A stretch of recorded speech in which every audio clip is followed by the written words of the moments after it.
why do men cheat, women even? Like when you're dealing with infidelity, is it lust? Is it ego? Is it pride? I think it's a combination of all of those things. Sometimes it may be one thing, but for me, it was a combination of all of those things. We had just had a baby. So like, there was postpartum. So we were struggling in our intimacy, in our communication. I had dealt.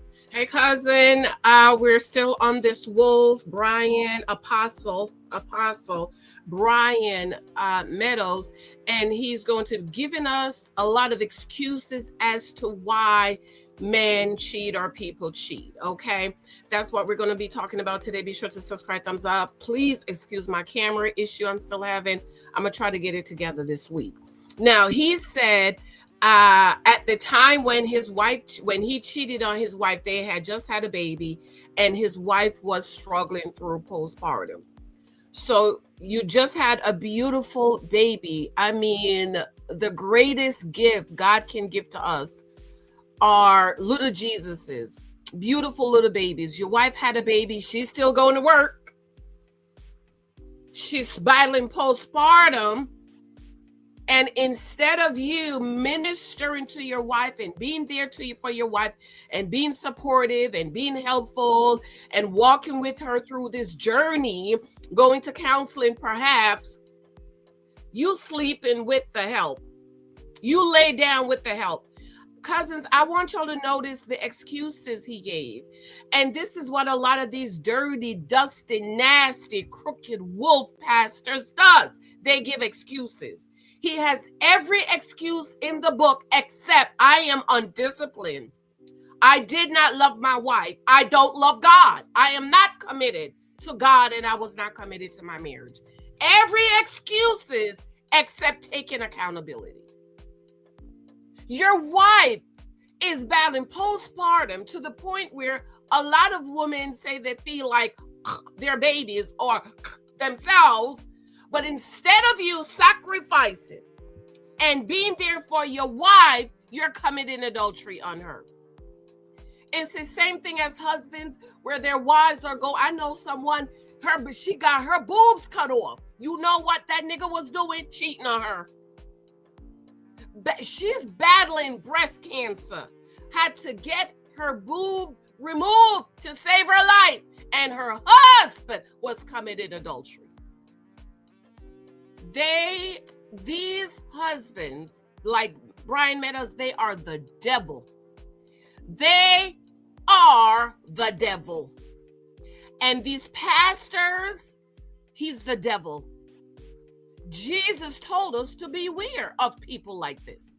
Let's listen to more of what the wolf is with sexual trauma as a child, molestation and sexual abuse as a child. I had dealt with abandonment and rejection. One of the only ways that love was communicated to me was physically. And so I didn't really understand how you could love me and not be physical or.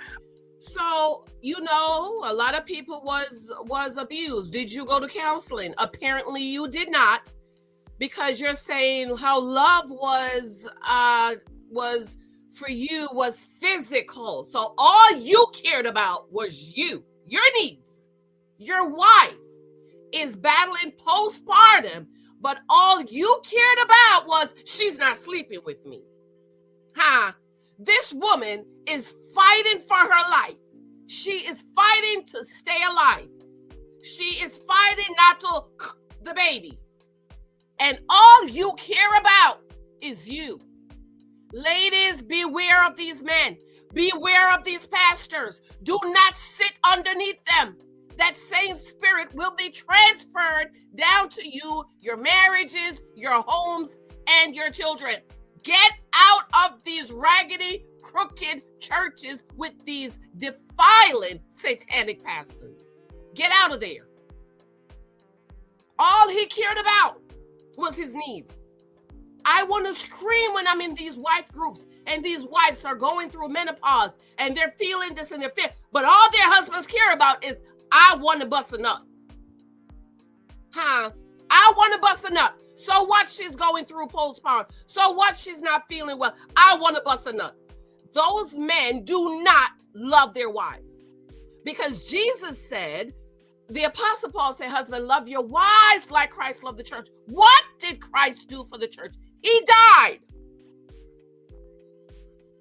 So disciplining your flesh when your wife is not able to have relations with you is loving her. Now, wives, excuse me, don't be out here every day, every week. Something's wrong. You need to go to the doctor. I'm not going to tell you too much of your business, but I've been married 13 years. And in 13 years, I can remember saying no to my husband maybe once, maybe twice, because I was not feeling well. I really was not feeling well. You know, I'm getting older, I'm premenopausal, and now my cycle comes with a headache. Whereas before, I didn't have any issues. I was just dancing in the daisies with all of my friends, and my coworkers was hunched over their desk and, oh my God, I have PMS. Never. You would never know I was on my cycle. But since I turned about 47, 48, I get this pounding headache like somebody is beating me in the back of my head. I even had to go to the doctor, to urgent care, because I just was like, is it my blood pressure? I don't know what it was. But my cycle has changed. But in 13 years, I kid you not, in 13 years, no to my husband twice. To my remembrance, because I really was not feeling well. I love being with my husband. I enjoy being with my husband. I enjoy pleasuring him and making him happy and satisfying him. And he does the same for me. I am very happy and very fulfilled in my marriage. And when I had little Michael, they said 6 weeks. Well, my cycle came back before 6 weeks. I was pissed because I'm like, hold up. So you can't love your wife and not sacrificing for her. Or be sexual with me. And that was a part of my dysfunction. So it did take a lot of counseling and therapy for me to come to grips with that and kind of understand that. But you took counseling and therapy when? After you got exposed.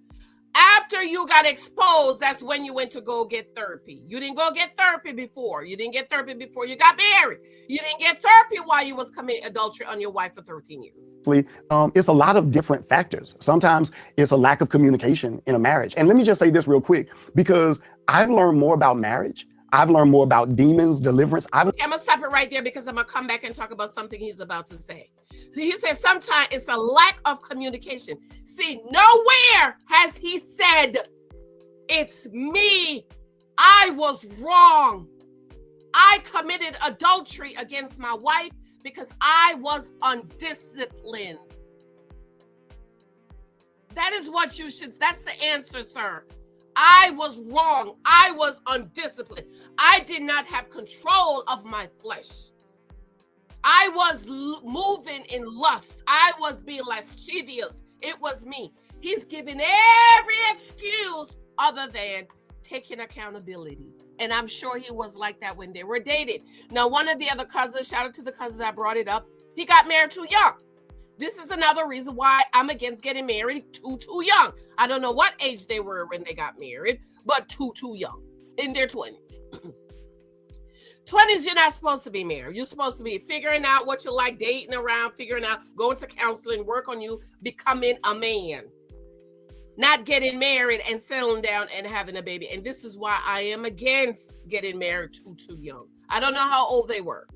I don't know when they got married. But you know, so yes, shout out to the cousins. So I'm going to come back and he end with, I've learned so much about marriage. So you got married, but you didn't know nothing about marriage. You just got married. So now that you've committed adultery on your wife for 13 years, you've learned so much about marriage. I don't want to hear it. But I'm going to come back and talk about it because he's doing something that preachers do to confuse people in the scriptures. This is how people get confused. Because Sister Janice is here to pull the rug from over your eyes so you can see the devil, honey. He is the devil. This man is Satan. I love you. I have to go. Show me love and support. Please show me love with picking up my books on Amazon. 23 Types of Guys You Might Meet is available online. Moments of Gratitude. In Christ I Am. The Naked Wife. Take your cookie off the table. I love you. I love you. The Hustler Profile begins in April. Please sign up. Send me an email and go ahead and sign up. I'll talk to you later. Bye.